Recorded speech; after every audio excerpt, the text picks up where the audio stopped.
Welcome to Feature Friday, where we explore the cool function of our Roof Wizard software. The focus today is going to be how we use a lot of the SmartLines tools, and that's under the heading of Construct Roof SmartLines. It's to create the geometry around these two parts of the roof here, and there's just simply not enough information on the architect's plan to extract the dimensions we want, so we have to use the resulting geometry to extrapolate the information we need. With that in mind, you'll see that if I go back to our top view, you'll see here how I've got that part of the roof in exactly the right place with the right slope, and perhaps we should check that just to make sure. Show slopes. So we've got a 312 there and a 712 there. That's correct. So we've got the correct slopes. That's terrific. That's a good starting point. We've got the correct outline for each of these geometries. They align with what's on the model, and the model aligns with what's on the plan.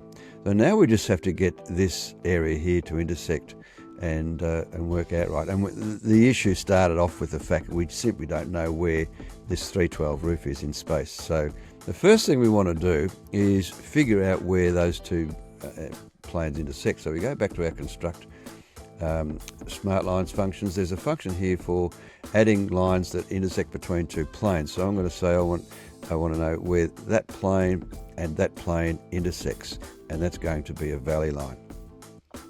Okay, so that line's correct in terms of the intersection between these two, but if we now go to the isometric view, this roof plane is just simply not in the right place. There's a temptation to use modify roof intersect planes, but the software then removes a whole bunch of stuff which is requiring us to put it back in. So I just figured, well, why don't we just do SmartLines, and then we get the right result off the straight off the bat. So when we do SmartLines, go back to Construct Roof SmartLines, and at the end of the day, both systems work, but this is an exercise in SmartLines, so I figured it was useful to share with you. Righto, so we've got our intersection between those two planes. All the lines are all there, they're just not in the right place. Before we can move lines, as you know, we can't move a line that is the boundary line for a plane, because the planes are stopping it from doing anything. So we're going to delete these planes because they're going to be modified. The first thing I'm going to do, the one thing that's absolutely fixed, we know is absolutely correct, is this valley line from the dormer. So I'm going to use the function trim to Z. So I'm going to trim that line to the Z of that. That is to say, where does that intersect in space with that line? So that sets where that valley will end. So now we need to move the other lines that are associated with that. So the first line associated with that will be that one. I'm using my middle button to snap, and that valley will go into there. That's good. Now this guy is in the wrong place, so I'm going to trim to Z, so trim that line to the Z of that line. Now that's in the right place. Now we move line again. So we move that line and snap it into there. And while we're in snapping mode, this valley line needs to come down and finish at that eve line. So let's get that done. So trim to a corner, trim that to that. Beautiful. Now that is a finished plane. So let's put it in. And what I find that once I've got a plane that seems to be okay, if I put it in right away, that locks everything in place, so it can't really be screwed up. So the next thing I need to do is get all these other things lined up.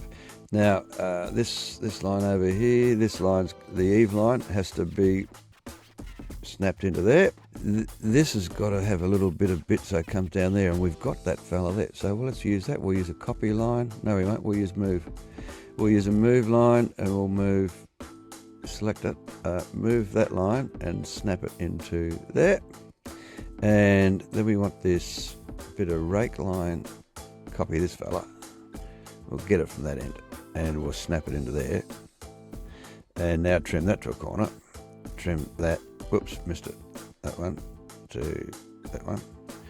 Okay, now, if we've done that correctly, that line's correct now, that outline's correct, so now we can stick that plane in.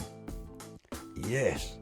Now you'll see the software confirms it for you, so you know you've done it right when you get an outline that actually the software figures out can be done. Problem is now I've got to figure out how I'm going to do this part here. So what we need to do, the main part of the roof has to then go back in. So what we need to do is copy this line again. So this is a sort of a tuck under line. I'm not sure what they call it where you live, but we call it a tuck under. So that's got to be at the 712 slope. So I'm going to copy our 712 slope line, which was this one.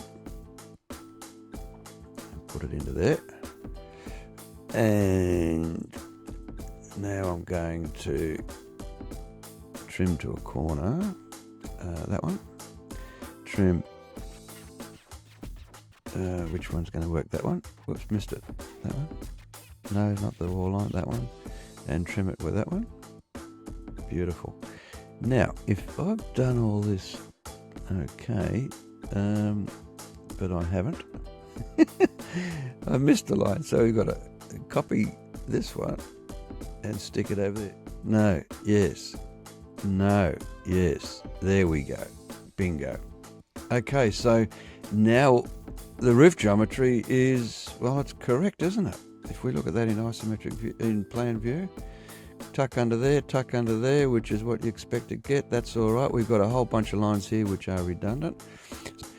Okay, so there we have it. I reckon that job's just about done. Anybody who needs advice on how we did the rest of it, drop us a line. Happy to go through that. But it's pretty straightforward when it's all said and done. There we have it.